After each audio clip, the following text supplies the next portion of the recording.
Hi, library friends. Hey, welcome to the Red Bank Public Library. I'm the children's librarian here. My name is Sarah Williams, and this is our program called Family Story Time on Race and Diversity.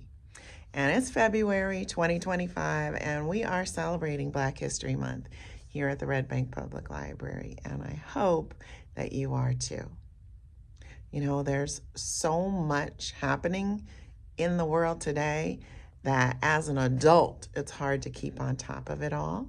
And there's so much news and information and disinformation swirling around online and everywhere that I think it's more important than ever for families to stay connected and to talk about the issues that are important to them. Kids, I think, really need help to interpret what's going on and to put things in a perspective in a way that makes sense to them. It's age appropriate for them and in a way that aligns with your values. So that's why I want to help you have those conversations, and we do that here by reading books. And so today the book that I'm going to read is called The Other Side. The Other Side. There's so many divisions in our country today that this book is going to give us a lot to think and talk about. It's about these two girls and the big long fence that divides them and their communities. And so before I read it, I want to talk a little bit about fences. What is a fence? Or what does it do? A fence is a barrier, right? It keeps things out or it keeps things in. But in either case, it's a divider, right?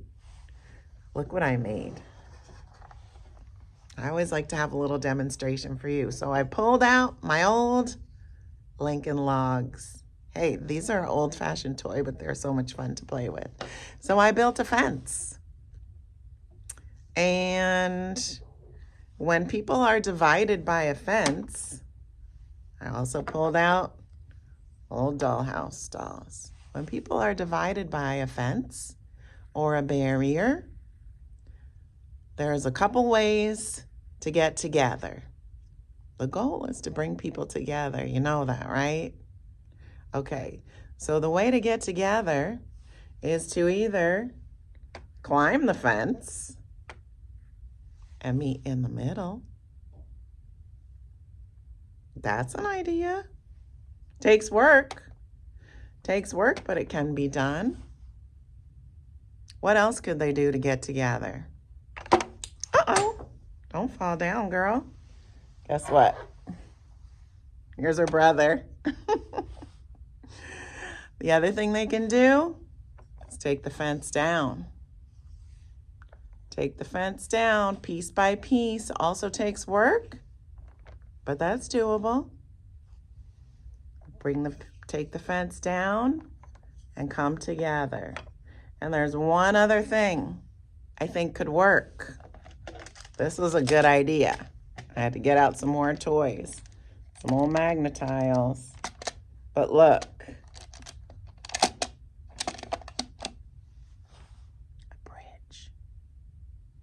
They built a bridge, they could get to the other side. They could both go to each other's side, but they could get together. So those are our three possibilities. Meet in the middle and climb the fence, take the fence down, or build a bridge. Let's see what happens in our book. I'm ready to read now that I'm done playing with my toys. All right, the book is called The Other Side by Jacqueline Woodson. I'm going to scooch. And this book was published in 2001. That's a long time ago. Still a good story. It says, that summer, The fence stretched through our town seemed bigger. I'm going to start that over. That summer, the fence that stretched through our town seemed bigger. We lived in a yellow house on one side of it. White people lived on the other. And Mama said, "Don't climb over that fence when you play." She said it wasn't safe.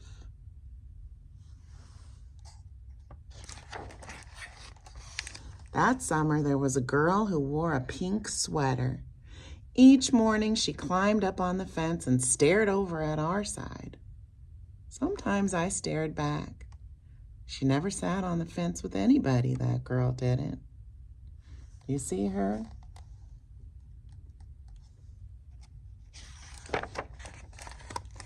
Once, when we were jumping rope, she asked if she could play. My friend Sandra said no, without even asking the rest of us. I don't know what I would have said. Maybe yes, maybe no. That summer, everyone and everything on the other side of the fence seemed far away. When I asked my mama why, she said, "Because that's the way things always have been." Sometimes when me and Mama went into town, I saw that girl with her mama. She looked sad sometimes, that girl did. "Don't stare," my mama said. "It's not polite." It rained a lot that summer. On rainy days, that girl sat on the fence in a raincoat. She let herself get all wet and acted like she didn't even care. Sometimes I saw her dancing around in puddles, splashing and laughing.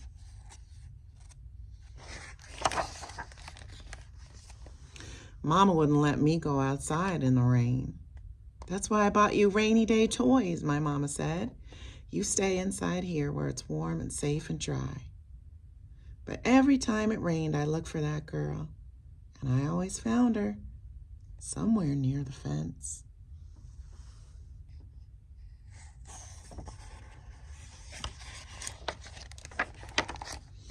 Someplace in the middle of the summer, the rain stopped. When I walked outside, the grass was damp and the sun was already high up in the sky, and I stood there with my hands up in the air. I felt brave that day. I felt free.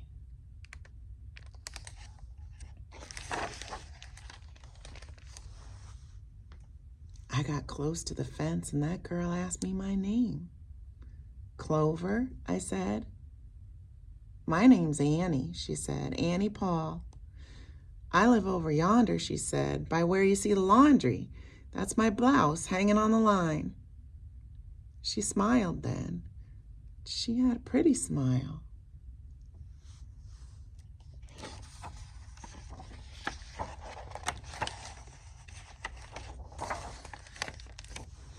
And then I smiled, and we stood there looking at each other, smiling. "It's nice up on this fence," Annie said. "You can see all over." I ran my hand along the fence. I reached up and touched the top of it. "A fence like this was made for sitting on," Annie said. She looked at me sideways.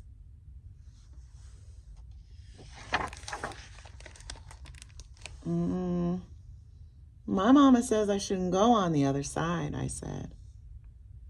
"My mama says the same thing, but she never said nothing about sitting on it." "Neither did mine," I said. That summer, me and Annie sat together on that fence. And when Sandra and them looked at me funny, I just made believe I didn't care. See them up there on the fence?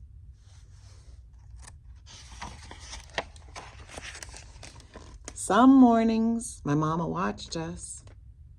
I waited for her to tell me to get down from that fence before I break my neck or something, but she never did. "I see you made a new friend," she said one morning, and I nodded, and Mama smiled. That summer, me and Annie sat on that fence and watched the whole wide world around us.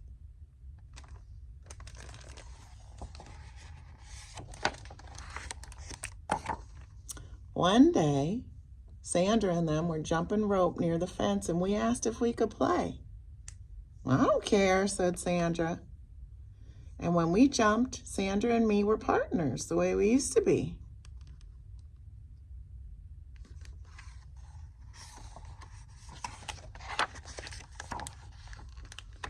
When we were too tired to jump anymore, we sat up on the fence, all of us in a long line.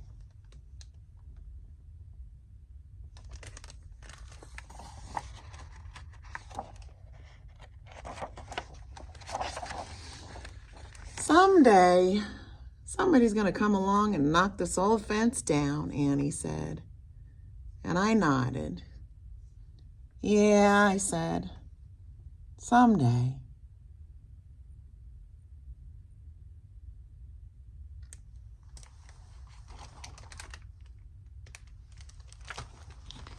That's the end. What'd you think of that? That story made me cry the other day when I read it. I read it before, but it's a good one. Again, that fence represents a lot. Throughout history, there have been different ideas of what freedom is, what it means, and who gets to have it. And freedom has been limited to people based on race, on gender, like men and women, boys and girls, based on religion and all kinds of other things. And this story takes place in a time when America was divided, when Black people and white people were segregated and separated into different neighborhoods, different schools, different churches, and all kinds of organizations based on unfair laws and policies and traditions. And so these girls knew that wasn't right. Have you ever felt like something was wrong in the world or in your life and you wanted to fix it? It's kind of sad, but true. Did you notice how both girls, their moms told them, don't go on the other side of that fence? You think the moms knew that that was wrong?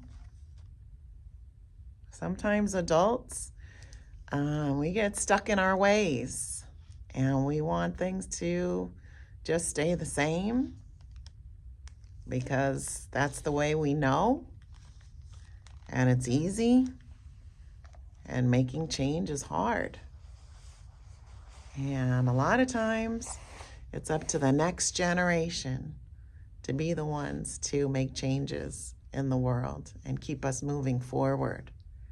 And so there is an expression that children are our future. And I believe that, and that is true. But we can all work towards making a change and breaking down these walls and fences and building bridges. To do that, we have to come together, like the girls in our story.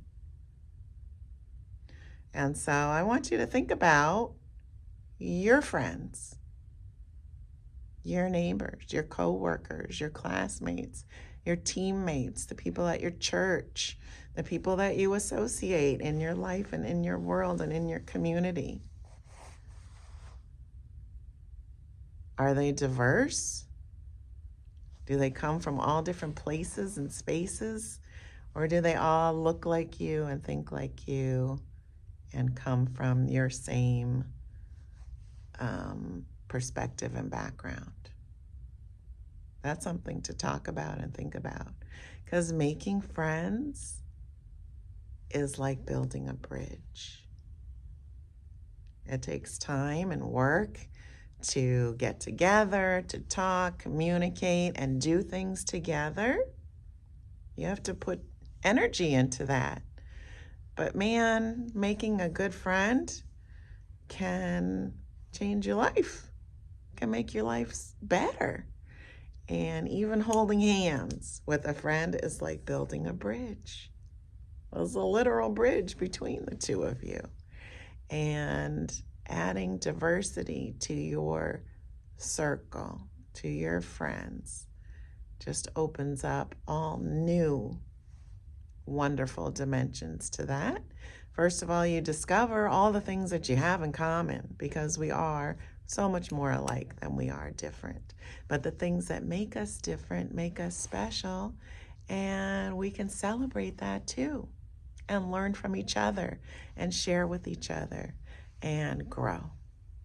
So let's put some effort into building bridges and tearing down fences and building our communities and celebrating one another. Can we do that? That's my hope. That's my hope, to work on eliminating these barriers that separate us and come together. All right, let's do it and bring some peace and love to every interaction that we have. I wish you well, and I will see you next time. Have a great day, everybody.